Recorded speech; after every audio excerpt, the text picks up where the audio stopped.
5 express train. Stand clear of the closing doors, please. Take the number 1 train and get off at the 66th Street stop. As you walk along the platform, you'll see a marvelous tile mosaic on the walls showing performers of all sorts. That's how you know you're at the right stop. Climbing the stairs will deposit you right to Alice Tully Hall and the Juilliard School.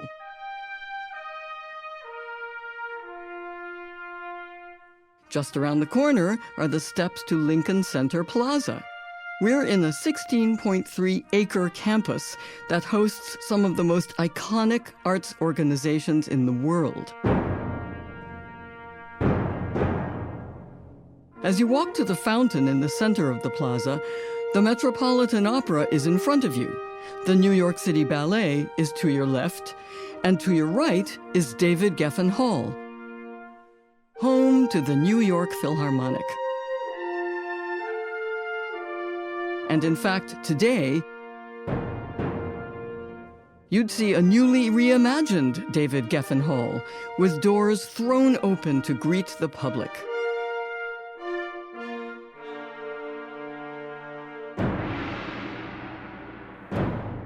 This is the NY Phil story, made in New York. I'm Jamie Bernstein. When they broke ground for the Lincoln Center for the Performing Arts in May of 1959, expectations were high. Ladies and gentlemen, with this playing of Aaron Copland's Fanfare for the Common Man, we have duly ushered in the first stage of a remarkable project, the culmination of 3 years of planning to give New York and the whole American nation a great center of the performing arts, the like of which the world has never seen. The Lincoln Center, as it is called, will today commence to rise from this site in mid-Manhattan.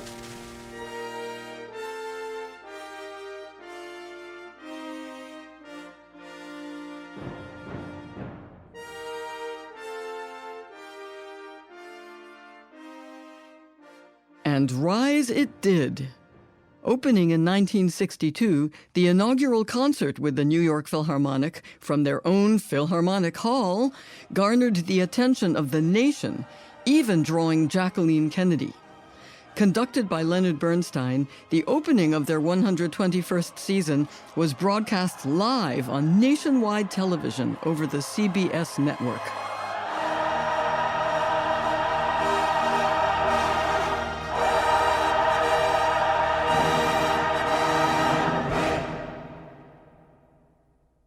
But before 1962, the New York Philharmonic had a different home venue, the legendary Carnegie Hall. Why the change of scenery? The answer tells us a lot about the changes New York City was undergoing after World War II. It's the 1950s, and America is in transformation. The late 50s, it's a period when the United States felt they had won World War II. There was a burgeoning middle class. Our economy was booming. My name is Deborah Borda, and I'm president and CEO of the New York Philharmonic. In this new reality, New York was changing too. There are many more things that are drawing people's attention. Like the Broadway stage, of course. Midtown Manhattan is booming. My name is Greg Young, the co-host of the Bowery Boys New York City History Podcast.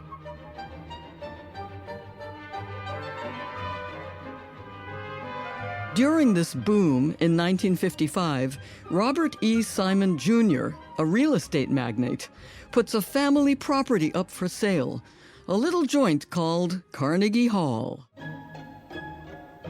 So Carnegie Hall has essentially been in operation for 5-6 decades here. And a year later, the Glickman Corporation announces its intent to buy the famous venue and turn it into, of all things, an office building. That's right. The plan was to demolish Carnegie Hall and build an office tower in its footprint. It was as horrifying an idea back then as it is today. Who trades Carnegie Hall for a cubicle farm? Carnegie Hall just seems like a piece of architecture that's outdated and can be cleared away. So, unbelievable to think that they would have actually knocked down Carnegie Hall. So that was floating in the air, right, for a really long time. Luckily for us, the Committee to Save Carnegie Hall is formed, and in 1960, they vigorously lobby the city to purchase the hall. I'm here today to unveil and to help the mayor and the others dedicate this as a National Historic Landmark. And I want to say that everywhere in this country where you find a historic landmark that has been preserved, it was preserved because a few people cared, because a few people fought to preserve it. And I think the people we really honor here today are Isaac Stern and this little band of people who fought to save Carnegie Hall. Thank goodness we still have Carnegie Hall today, but, you know, that specter was looming here during the 1950s. But with Carnegie's future uncertain, the New York Philharmonic realized they might need to find a new home. One idea was for the orchestra to move to a place called the Lincoln Center for the Performing Arts, which at the time existed only in the imagination of one infamous New Yorker. I think we all remember the man who was sort of the czar of New York at the time, Robert Moses. Isn't it suck? You always have to, every subject you ever talk about in New York has to always have a Robert Moses section. He's somehow got his hands in everything. Robert Moses was one of the most powerful individuals in New York City in the 20th century by acquiring and being appointed to various important governmental jobs. Basically amassing all of this power that he could use to shape the city in his own image. The urban planner, Robert Moses, was considered by many to be the most powerful man in the city for nearly 40 years. Moses worked his way up the ranks of local government until, in 1933, he was appointed head of the New York City Parks Department. And while his earlier projects included new playgrounds and city parks, as he became more focused on his vision for the future, he set his sights on more ambitious, improvements. And he had a vision for New York. The car was the new future. Which led him to begin one of his more famously calamitous projects, the Cross Bronx Expressway, a giant freeway that would rip the Bronx in half. By building a major highway down the middle of a prodigiously populous borough, Robert Moses destroyed neighborhoods and created greater economic disparities between communities. But Robert Moses wouldn't stop there. One of Robert Moses's core projects here in the 50s and the 60s was slum clearance, the idea of removing neighborhoods that were considered slums, full of tenements, clearing them out for new types of development. And in particular, a neighborhood that he disliked very much was on the Upper West Side called San Juan Hill.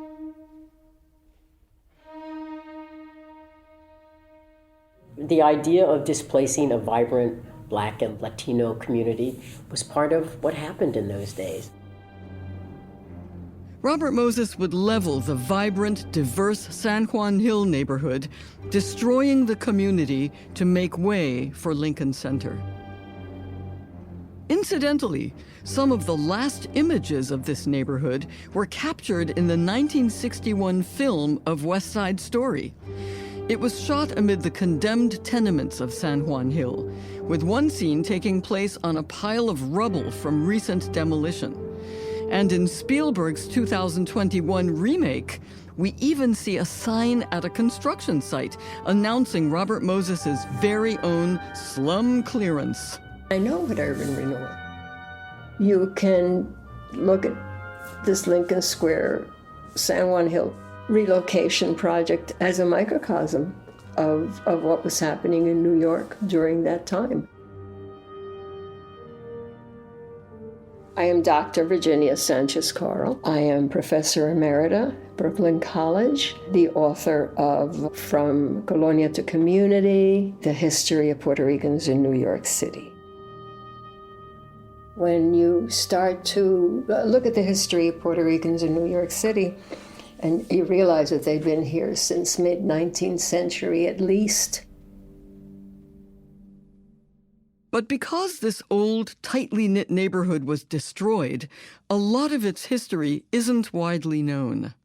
I think the name really came about after the Spanish-American War in 1898. Many of the veterans came to San Juan Hill and lived here, but particularly the Henry Phipps houses on West 63rd Street between West End and Amsterdam, and on West 64th Street, because they were the first houses built exclusively for black people in the city of New York with reasonable rents. That's Nina Garland, a choreographer, dance teacher, and member of the Thelonious Monk Foundation, speaking about San Juan Hill in 1985. There were many blacks, many Italians, and many Irish living in the neighborhood. And also a large Puerto Rican community. They had been moving into the neighborhood at least since the 1910s, with the start of the Great Migration. It's a story Professor of Puerto Rican Studies Virginia Sanchez-Coral knows intimately. I was born here. I grew up in the South Bronx, but where I grew up was not so different. My parents came at the beginning of the Depression years to live in New York. And in New York, her family became part of a thriving Puerto Rican community and culture. Culture means keeping close family ties. It means feasting. It means celebrating the holidays. It means making music in the home. Every Friday night, every Saturday night in my house, there was music and food and dancing and get-togethers. It's a whole different set of what it is that you do, to make life meaningful. Puerto Ricans shaped the culture of New York, as they had for decades. Take this one man whom you might have heard of. Schomburg. He shows up living on 61st Street and the census of 1915. Arturo Schomburg was a towering figure in the Harlem Renaissance. He dedicated his life to preserving black history. And of course, Schomburg is a black man. Together with his wife and children, Schomburg lived in the neighborhood of San Juan Hill. When we talk about San Juan Hill being a black community, and it is during this time a thriving community, a creative, culturally vibrant community, we really don't have the breakdown of how many among that black community were Afro-Cuban or Afro-Puerto Rican. We don't know that.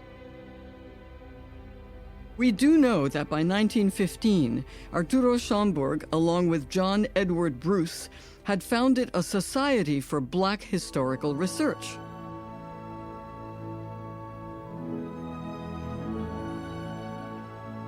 So the Schomburg collection has its beginnings with Schomburg living in San Juan Hill. That collection, held today by the New York Public Library, was and continues to be the archive for the history of people of African descent around the world. And that history includes the performing arts. So, for example, you'll find incredible still photographs from the iconic show Shuffle Along. Shuffle Along was the first all-black show to go to Broadway in 1921. It went to the 63rd Street Music Hall, right here where the Lincoln Center is located now. It was considered the first all-black show to go to Broadway only because it was the first show to get the same price that the American European Broadway shows got for the tickets. It was a bonanza. They created a new style of dance.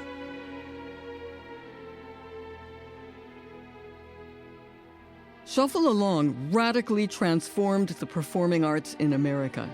And it was where some pretty big names got their start. Many of the top stars like Josephine Baker came out of Shuffle Along. Paul Robeson came out of Shuffle Along. William Grant Stills played in the Shuffle Along orchestra. And it's very interesting to know that Thelonious Monk's family moved from Rocky Mount, North Carolina in 1922 to this neighborhood, 1 year after that. If you listen to certain pieces of the music, you can hear that ragtime rhythm or stride piano, as it's called, in Thelonious's music. And I think that maybe that's part of the influence of it. Here is Thelonious Monk's son speaking in 1985 about his memories of San Juan Hill. When I was a kid, which wasn't that long ago, I'm talking about the 50s, we were living in 243 in the Phipps houses down there. And even though Monk's home wasn't destroyed, he was part of the community that was displaced. In New York, at that time, they had some sort of urban programs to bring entertainment into the community. And there's a park, a playground down there. And that playground served as like a community meeting place for a lot of things. There's a flagpole in the housing project. They used to come in the middle of the summer, this truck would come and string up this gigantic movie screen on summer nights and show movies. And everyone would be out there. It was such a community. It was just I thought it was a wonderful place.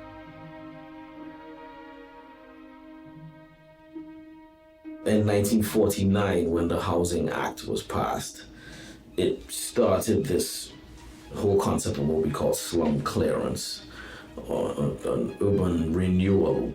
This was happening all over the U.S. at this time.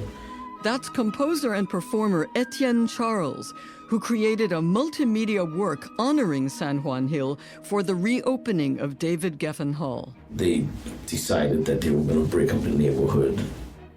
You have Robert Moses and the stirrings of urban renewal because there's a housing shortage.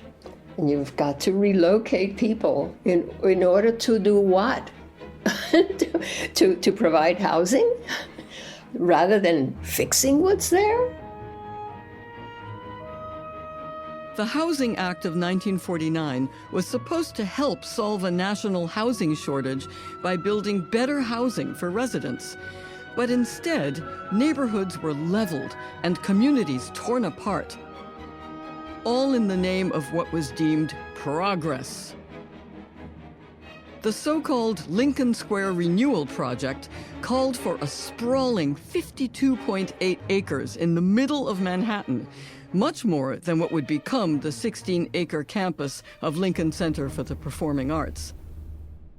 By the early 50s, there's already an indication that, yes, we can, through eminent domain, we can clear 50 acres in Manhattan to make Lincoln Center. Title I of the Housing Act was focused on what was called slum clearance, defined as the destruction of overpopulated, unsanitary housing areas in which the structures are deteriorated beyond hope of reclamation. That little phrase meant developers could justify the destruction of any neighborhood, which they did in vile ways. It was a very anti-Puerto Rican, virulent, absolutely hateful, racist campaign that was carried on by mass media, by the government of the city of New York and the government of Puerto Rico, who began to use the term the Puerto Rican problem.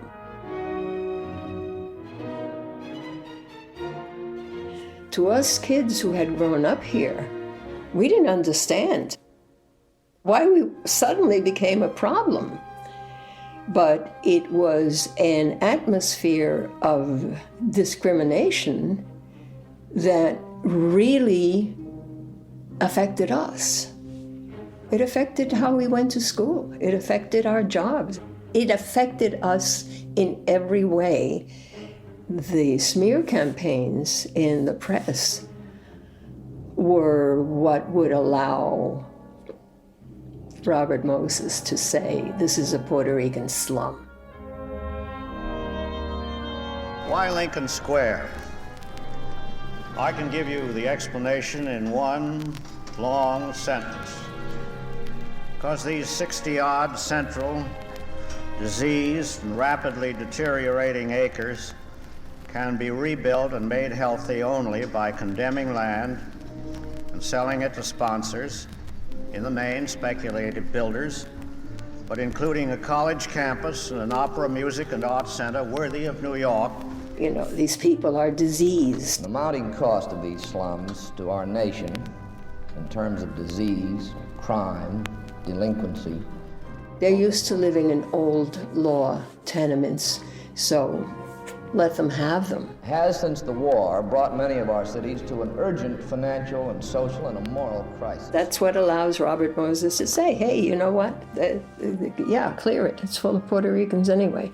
It was that kind of an atmosphere that we were in, that the city was in, that really allowed people with grandiose ideas about clearing slums, rather than using empty lots, clearing working class families so that they could build beautiful structures like Lincoln Center.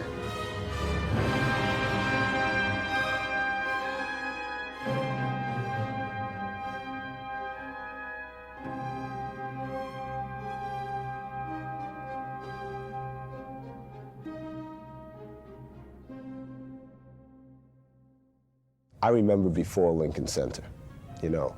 I remember the neighborhood. I remember what Amsterdam Avenue opposite the projects looked like back then, with little shops and a drugstore and an ice cream parlor. It seemed very crowded, but absolutely full of life and colors and all kinds of people going about doing their daily business. Then, of course, and you know, it was urban renewal, and we in the inner community who were being removed we called it urban removal. Housing didn't seem to be a major issue before. Now it was an issue to be contended with, because now you could actually be taken out of your house without, you know, just cause. But where there is injustice, there is also resistance. And that resistance was mighty. The Save Our Homes campaign, the Manhattan Tenants Council, the Lincoln Square Residents Committee, so many people came together to try and save their neighborhood. Harris, present, who has this great background as an activist and lawyer, helps to create committees to fight housing discrimination and relocation issues. There are a number of Puerto Ricans who are working with these larger groups and are part of the strikes and letter writing and the petitions, and everything that was possible to be done was done to try to save the community in which they lived. A photograph from that time shows a picket line with people holding signs that read, "Shelter before culture," and "You don't tear down homes in a housing shortage."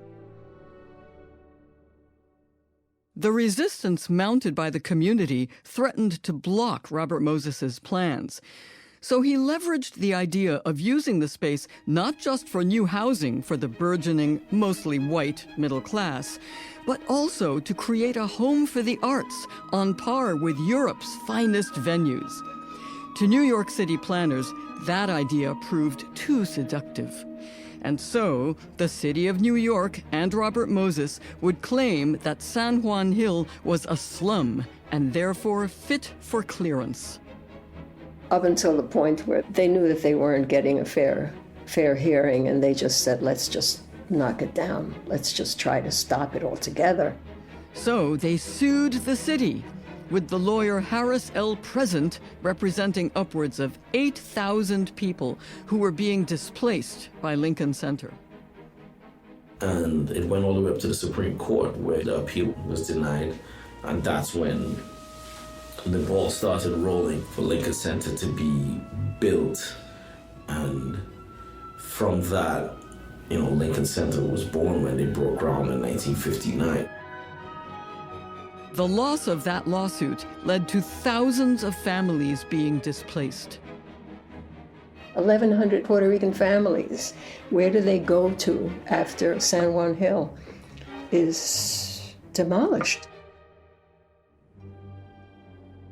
For Puerto Ricans, there are only certain places in the city that they could go. There is this miasma of discrimination, and it infects all of the institutions that serve the population, so that you can try to move to an area where you can afford an apartment, but they may not rent to you because you're Puerto Rican. I mean, I really saw the systematic change of the neighborhood. Of course, they moved everyone out, and they told everyone they're going to refurbish the neighborhood and everyone's going to move back. Of course, everyone never moved back, and the rents went sky high, and Lincoln Center came in. So you have this great monument, this beautiful center for the arts, and it was built on the backs of these people. We talk about how do you make up for that in the history? You don't. You make up for it by telling it.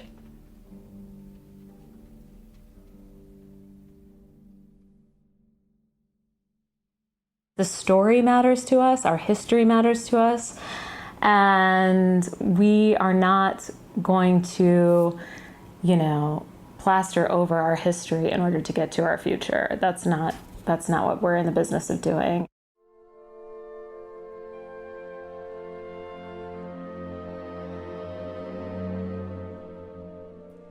I'm Shanta Thake. I'm the Chief Artistic Officer at Lincoln Center. I think it's very easy to err on the side of we have one narrative and it's all good news. and I think the more interesting narrative and the more true narrative is one that we have to grapple with, and we're always going to be grappling with. These same things are happening all over the country right now, where people are being displaced, neighborhoods are shifting, and it's important for us, especially for us, Lincoln Center, with our stature, to be brave and to step into this space and say, we have to reckon with who we have been in order to really step into who we are and want to be.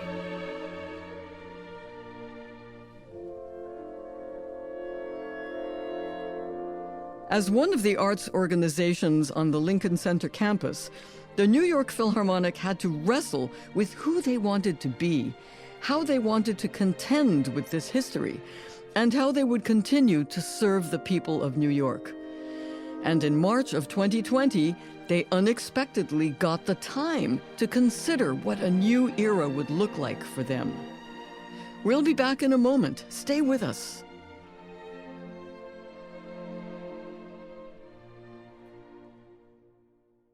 This is the NY Phil story, made in New York. I'm Jamie Bernstein. This is WNYC in New York. Good morning. I'm Richard Hake. Mayor de Blasio is laying out a broad set of strategies to combat the ongoing spread of COVID-19. Officials are also... It was the night of March the 10th, 2020, and we looked out and we knew we had a sold-out house, and it was half empty. And that concert was our final concert. The Philharmonic has, of course, survived, Civil War, 2 world wars, Spanish flu epidemic. But there was a moment, I think, For all of us in our hearts, we had a fear. Is this a different time? It was very clear to me by the spring of 2020, by May or June, that there would be no way we would be giving our regular concerts in the next season. The concert season might have been shut down due to the COVID pandemic, but the Philharmonic kept performing. They released free video concerts. They created new digital performances honoring healthcare workers. They even sent out Philharmonic musicians on flatbed trucks into the boroughs of the city for pop-up concerts. The orchestra found so many ways to reach out to New York and the world in a time of great need. Meanwhile, behind the scenes, the leadership of the Philharmonic and Lincoln Center were moving forward on a plan they'd been hatching for a while to renovate their concert space at Lincoln Center, a venue originally dubbed Philharmonic Hall. Philharmonic Hall was the first building at Lincoln Center to open. And in 1962, it was really seen not just as a new home for the New York Philharmonic, but as the sort of harbinger of the new 20th century New York, which was increasingly a world cultural capital. I'm Paul Goldberger, a former architecture critic for the New York Times and the New Yorker. Expectations were incredibly high. And then, unfortunately, it's like sort of the air went out of the balloon the very night it opened. It was pretty good looking, but the sound was not good at all. For years, after the Philharmonic left Carnegie Hall, there was sort of a dark cloud or a curse hanging over what was originally called Philharmonic Hall. I remember playing there for the first time and thinking, oh my gosh, it's really difficult to make enough sound in this hall. It's very difficult for nuances to be heard, for really subtle shades of piano and pianissimo to have the amount of clarity that they really need. My name is Ryan Roberts. I play English horn and oboe with the New York Philharmonic. The phrase shoebox design comes to mind. A rectangular shoebox with a stage at one end of it. I'm Sharon Yamada, violinist in the New York Philharmonic. It simply never worked for either the musicians. They couldn't hear each other, they couldn't see each other, or the audience. When George Zell first conducted in the new hall, they said, "Maestro, what should we do?" He said, "Burn it down and start again."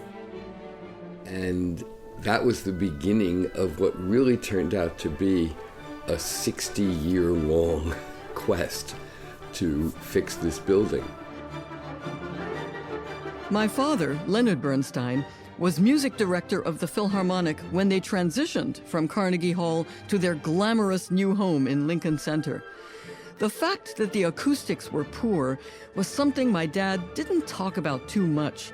He tried to put the best face on things, given all the trouble and expense everyone had gone to.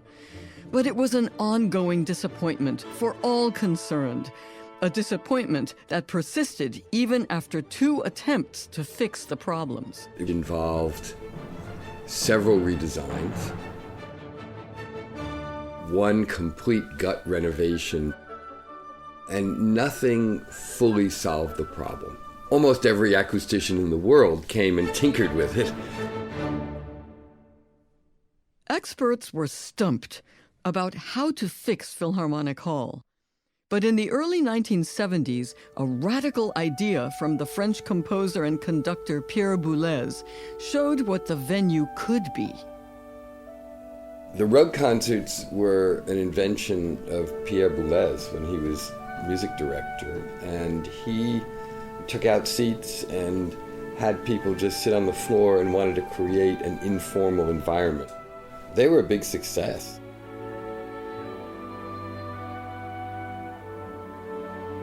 They showed that the hall maybe did have a little bit of flexibility in it somewhere because the sound was better.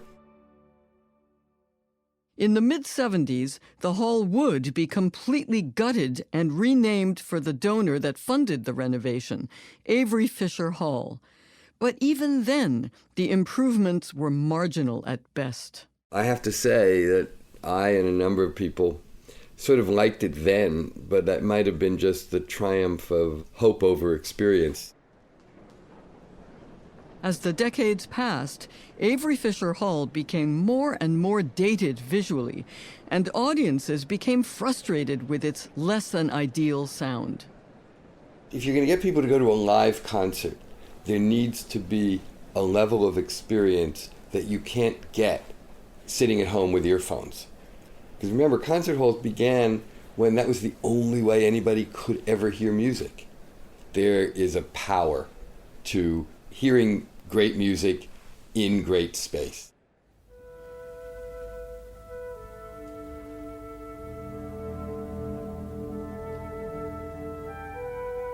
And so the New York Philharmonic and Lincoln Center would try to give New York that great space.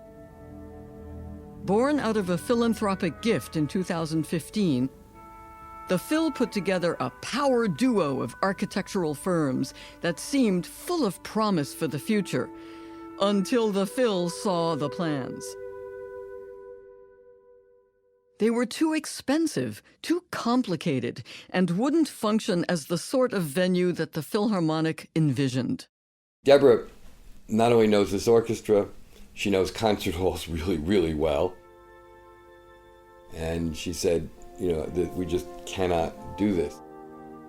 She knew the difference a great hall can make.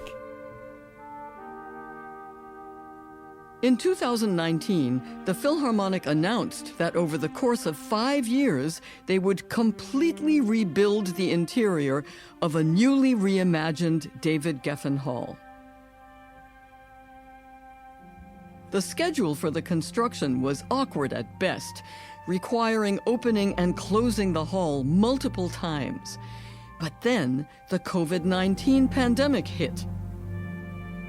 Amidst the uncertainty and turmoil, an audience required to shelter in place presented an unanticipated opportunity. The Philharmonic might be able to accomplish their monumental renovations in a much shorter time frame. We came together and we recommended to both of our boards, this is a time to be bold. This is a time to be courageous. This will be important to New York City and to Lincoln Center. And we made a decision to go for it. They went right to work and they just gutted the place, right to the walls. I mean, it was pure concrete. I could tell that it was going to be more than just a construction project. It really kind of marked a new era for the orchestra. I've been serving on the Musicians Renovation Committee. It was really interesting to talk to the architects about how we prepare to perform, for example. What does it take to warm up? Where do we warm up? What it is we do day to day. They were an eager audience to find out what goes on behind the scenes and to help us do our jobs. One of the most exciting things is that it's very intimate. My name is Jaap van Zweden. I'm the music director of the New York Philharmonic. We all pushed to have the orchestra more in the middle of the hall and be surrounded by our audience. We took out 500 seats. We put in a new kind of seating system. We call it vineyard seating, where the orchestra is actually surrounded by the audience. It feels like it's the same size as a chamber music hall, because they've moved the stage into the hall itself. It's sort of thrust forward with audience seating now behind the stage as well as in front. My name is Carter Bray, and I'm the principal cellist of the New York Philharmonic. You can look into the eyes of the conductor. You can see the trumpet part. And the basic design for this idea comes from the Berlin Philharmonie, designed by the famous architect Scharoun, who said, in the 20th century, we need to bring people closer to the music.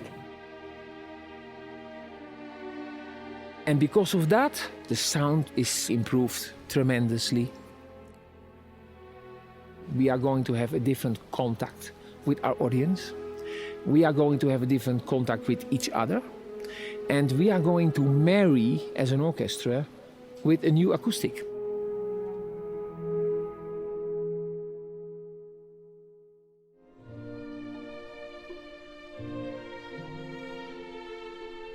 So the first week, the very first concert we did, we called it the Hard Hat Concert. It was for the workers and their families who had built the hall.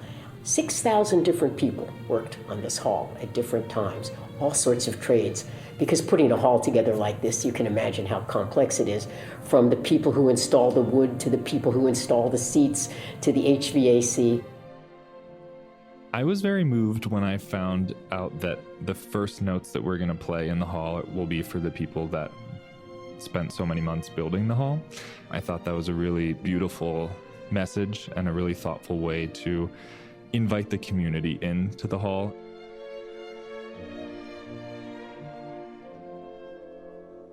I think it was one of the greatest audiences we have ever had. The love, the excitement, the feeling of accomplishment, and you could also see the workers taking their families around saying, I put this wooden wall in, I did this. For the opening week, Lincoln Center commissioned a work called San Juan Hill with Etienne Charles. When Lincoln Center approached me asking about what do I think would be a good way to open the new Geffen Hall, I said, well, I think it would be fitting and overdue to do a piece acknowledging the history of San Juan Hill.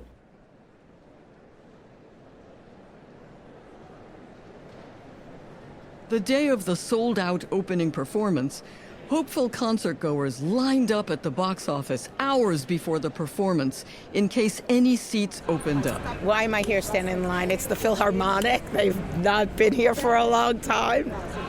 I live in the neighborhood. What was here before this was here is an important story to be told. The composer sounds like an incredibly vibrant, beautiful guy, and so that's worth standing in a line for. You know, bring my kids. I'm 82, and San Juan Hill is a place we know, San Juan. Yeah. I've been trying to get tickets over a month coming down here, and at 82 is hard. They're sold out, but I would love to get in. I've been to the free concerts in the summer outside, but I could never get tickets for nothing. So maybe today I'll break a record. Spoiler alert, she did get her ticket. Crowds gathered for the sold-out performance, and the first thing many of them saw on their way to the concert was a David Geffen Hall bedecked in public art.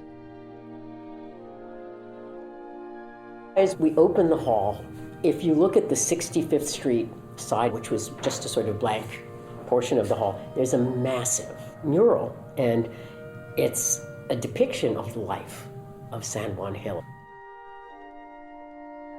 The work, created by artist Nina Chanel Abney, is called San Juan Hill, and it pays tribute to many of the luminaries from the neighborhood. It stretches the entirety of the West 65th Street facade of David Geffen Hall. And while the audience entered and took their seats, they were greeted by another work honoring San Juan Hill, that multimedia piece by composer Etienne Charles. I'm working specifically with what I think of as sounds of San Juan Hill. In the early parts of the 20th century, I'm thinking piano music,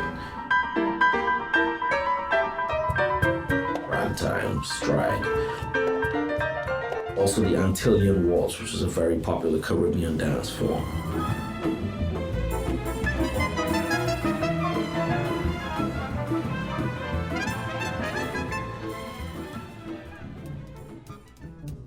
And then, of course, the experimental sounds that came out of that neighborhood. Benny Carter's experimentations in swing. Thelonious Monk's experimentations with bebop.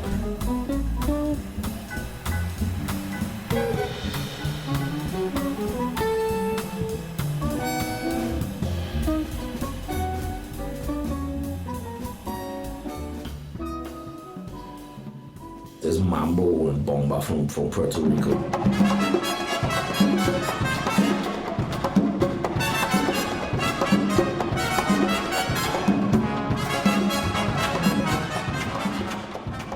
And then at the end, I kind of mash it all up together in this movement called House Rent Party. You take a gathering of people at an apartment in a tenement building. There's a piano playing and there's band playing and people are dancing. It's kind of a mashup of sounds, and then we kind of go modern.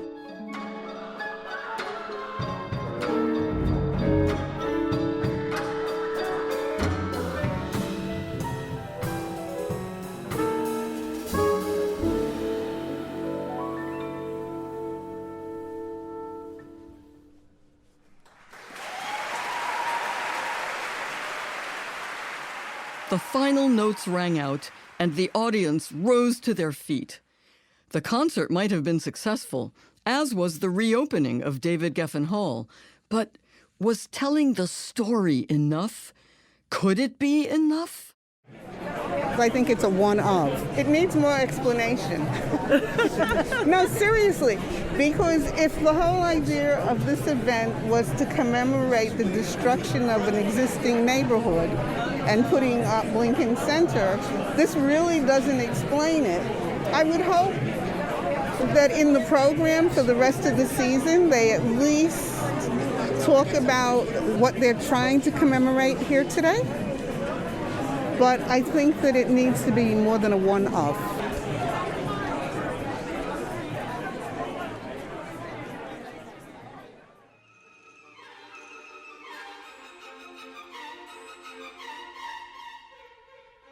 As America changes, it's wonderful that we can have a vision of an America that strives towards greater equity and thinks about community and music in a different way.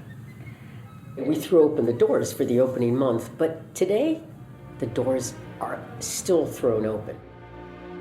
We want people to come here and hang out. In the lobby, we have a 50-foot video wall, and we live stream every Philharmonic concert. And if you go down there now, there'll be 100 people sitting out watching the concert, listening, drinking coffee, eating sandwiches, bringing in Chinese food, and it's just a great feeling. This is much more a center for the community than it was before. This hall is for everybody. And we hope that with this hall, we are saying to the different neighborhoods in New York, this is also your hall.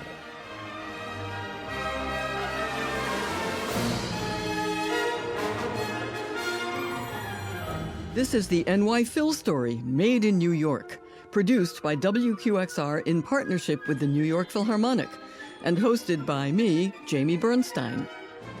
Our production team includes Lauren Purcell-Joyner, Helena de Groot, Sapir Rosenblatt, Laura Boyman, Elizabeth Nonamaker, Eileen Delahunty, Christine Herskovitz, Natalia Ramirez, and Ed Yim. Our engineering team includes George Wellington and Ed Haber.